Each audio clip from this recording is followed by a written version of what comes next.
మొత్తానికి ఢిల్లీ పీఠాన్ని ఎవరు అధిష్టిస్తారు అన్న అంశానికి సంబంధించి అయితే ఉత్కంఠ ఇంకా కొనసాగుతోంది. లీడ్లో అయితే 42 స్థానాల్లో బీజేపీ కొనసాగుతోంది. ఇప్పటివరకు అందిన సమాచారం ప్రకారం 27 స్థానాల్లో ఆమ్ ఆద్మీ పార్టీ కొనసాగుతోంది. ఇప్పటి వరకు వెనుకంజలో ఉన్న కేజ్రీవాల్, మనీష్ సిసోడియా మళ్ళీ ముందంజలోకి వచ్చారు. ముస్లిం ప్రభావిత ప్రాంతాల్లో ఆమ్ ఆద్మీ పార్టీ కాస్త లీడ్లో కొనసాగుతున్న సిచ్యువేషన్ కూడా కనిపిస్తోంది. బాద్లీలో కాంగ్రెస్ ఒకే ఒక్క స్థానంలో ముందంజలో ఉంది. ప్రస్తుతానికైతే చూస్తున్నాం 8th PRC ఇంపాక్ట్ కానివ్వండి, లేకపోతే ట్యాక్స్ ఎగ్జంప్షన్కి సంబంధించిన కొంత ఇది, దీంతో పాటు ఉచిత హామీలు ప్రాంతీయ పార్టీల దారిలోకి వస్తూ బీజేపీ చేసిన సంకల్ప పత్ర మేనిఫెస్టో కూడా మధ్యతరగతి ప్రజలపైన కాస్త ఇంపాక్ట్ అనేది చూపించింది. దాని ఫలితం ఇప్పుడు వస్తున్న రిజల్ట్స్ అని చెప్పేసి చెప్తున్నారు. సో ఇప్పటివరకు ఉన్న రిజల్ట్స్ సంబంధించి అప్డేట్ మా కరెస్పాండెంట్ రాజిరెడ్డి అందిస్తారు. రాజిరెడ్డి, అయితే ఇప్పటివరకు ఢిల్లీలో 2 రౌండ్లు మాత్రమే ముగిశాయి. 2 రౌండ్లో ఓరాఓరి ఫైట్ అయితే కనబడుతుంది. ఓవైపు బీజేపీ, మరోవైపు ఆమ్ ఆద్మీ పార్టీ మధ్య ఓరాఓరి పోటీ నెలకొంది. అయితే కాస్త మొదటి నుంచి బీజేపీ అయితే దూకుడు ప్రదర్శిస్తుంది. ఈ రిజల్ట్స్ చూస్తే కాస్త ఇప్పుడు మాత్రము ఆమ్ ఆద్మీ పార్టీ ఊపందుకుంది. ఎందుకంటే ఆమ్ ఆద్మీ పార్టీకి మూల స్తంభాలైనటువంటి 2 నేతలు కూడా వెనుకంజలే ఉండే. మాజీ డిప్యూటీ సీఎం మనోజ్ సిసోడియా, అదేవిధంగా మాజీ సీఎం కేజ్రీవాల్ ఇద్దరు వెనుకంజలు ఉంటే ఇప్పుడే వాళ్ళకు ఊరట కలిగించే అంశం ఏంటంటే ఇప్పుడే వాళ్ళిద్దరు కూడా ముందంజలోకి వచ్చారు. తొలిసారిగా ముందంజలోకి వచ్చారు. అయితే ఇప్పటికీ బాధిస్తున్న అంశము ఆమ్ ఆద్మీ పార్టీకి అక్కడ ఉన్నటువంటి ముఖ్యమంత్రి అతిషి ఇప్పటికి కూడా వెనుకంజలో ఉన్నారు.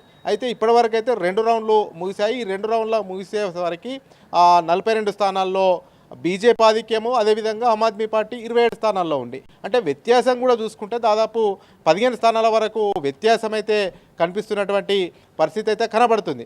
అయితే నువ్వా నేనా అన్నట్టు మొదటి నుంచి పోటీలో ఉంటే కాస్త బీజేపీ అయితే మొదట్లో పుంజుకుంది. కాస్త ఇప్పుడు మళ్ళీ ఆమ్ ఆద్మీ పార్టీ తన పర్ఫార్మెన్స్ చూపిస్తుంది.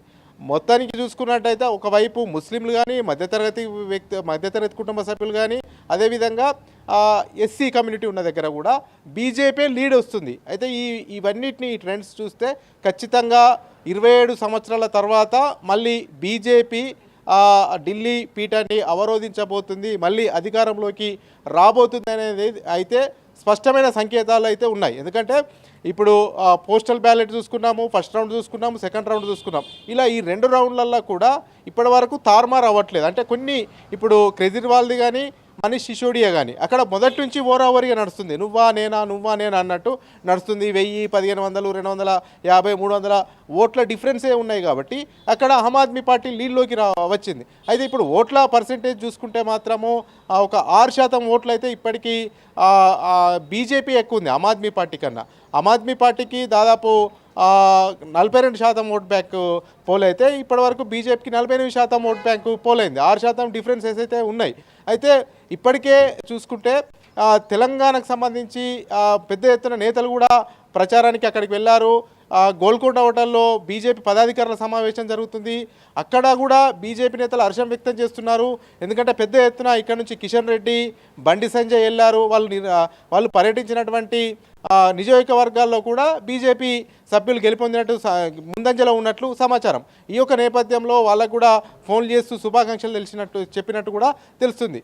అయితే మొత్తానికి చూసుకున్నట్టయితే ఢిల్లీలో కొన్ని హామీలు ఇచ్చింది. 2500 రూపాయలు ఇస్తాము మహిళలకు నెలకు అని కూడా బీజేపీ హామీ ఇచ్చింది. కొన్ని ఉచిత హామీలు ఇచ్చింది. ఉచితాలకు దూరం అనుకుంటూనే ఉచిత హామీలను బీజేపీ అయితే ఇచ్చింది. ఎందుకంటే అత్యంత ప్రతిష్టాత్మకంగా ఈ యొక్క ఢిల్లీ ఎన్నికలను బీజేపీ తీసుకుంది. ఎందుకంటే యావత్ దేశం మొత్తం కూడా ఢిల్లీ ఎన్నికలమైనే ఫోకస్ పెడుతున్నారు. ఎందుకంటే ఇప్పటికే కేజ్రీవాల్ జైలుకి వెళ్ళారు, మనోజ్ సిసోడియా జైలుకి వెళ్ళారు. మరి సానుభూతి వర్కౌట్ అవుతుందా, లేకపోతే వీళ్ళు మేము అభివృద్ధి చేస్తాము, డబల్ ఇంజన్ సర్కారే కావాలి, ఇక్కడ పూర్తిగా రోడ్లు కూడా సరిగా లేవు, అస్తవ్యస్తమైంది అనేది కూడా ప్రచార అస్త్రంగా బీజేపీ అందుకుంది. ఇవన్నీ కూడా బీజేపీకి కలిసి వచ్చినటువంటి అంశం. అయితే డెవలప్మెంట్ వైపే చూశారు కానీ సానుభూతి వైపు చూడలేదనేది కూడా ఒకటి స్పష్టమవుతుంది. అయితే ఆమ్ ఆద్మీ పార్టీ కూడా చివరి వరకు కూడా ప్రయత్నం చేసింది. కక్ష సాధింపు చర్యల్లో భాగంగానే పెద్ద ఎత్తున బీజేపీ మాపైన కేసులు నమోదు చేసింది, జైల్లోకి పంపించింది. ఆమ్ ఆద్మీ పార్టీయే బీజేపీని ఢీకునేది, ఆమ్ ఆద్మీ పార్టీకి మద్దతు పలకాలనేది కూడా పెద్ద ఎత్తున కేజ్రీవాల్ కానీ, అతిషి కానీ, అదేవిధంగా సిసోడియా కానీ పెద్ద ఎత్తున ప్రచారం చేశారు. కానీ ఆ ప్రచారానికి తగ్గటువంటి ఫలితాలు అయితే ఇప్పటివరకు అయితే మనకు కనిపించట్లేదు. 2 రౌండ్లు పూర్తయినాయి కాబట్టి ఇంకా రానున్న రౌండ్స్లో ఏమన్నా తేడా జరిగి ఒకవేళ మిరాకిల్ జరిగితే మాత్రము మళ్ళీ ఆమ్ ఆద్మీ పార్టీ ముందుకు వచ్చే అవకాశం ఉంది. అయితే కాంగ్రెస్ ఏమో 6% ఓటు బ్యాంకే ఉంది, ఒక్క స్థానంలో మాత్రము లీడ్ను కనబరుస్తున్నట్టు సమాచారం ఉంది. మొత్తానికి చూసుకున్నట్టయితే ఢిల్లీ పీఠము 27 సంవత్సరాల తర్వాత మళ్ళీ బీజేపీ దక్కించుకోబోతుంది అనేది కూడా రాజకీయ విశ్లేషకులు అయితే ఇప్పటివరకు భావిస్తున్నటువంటి పరిస్థితి అయితే కనబడుతుంది. Rajeshwari. Right, thank you Rajireddy. మొత్తానికి ఇండి కూటమిలో కూడా విడివిడిగా పోటీ చేయటం వల్ల ఆ ఇంపాక్ట్ కొంత కనిపిస్తోంది అని చెప్పేసి విశ్లేషణలు కూడా వినిపిస్తున్నాయి. మరీ ముఖ్యంగా కాసేపు క్రితం జమ్మూ కాశ్మీర్ నుంచి ఒమర్ అబ్దుల్లా కూడా ఘాటుగానే ట్వీట్ చేశారు, కొట్టుకుంటే ఫలితాలు ఎలాగే ఉంటాయి, మరి కాస్త కొట్టుకుందాం, ఇంకా దారుణమైన ఫలితాలు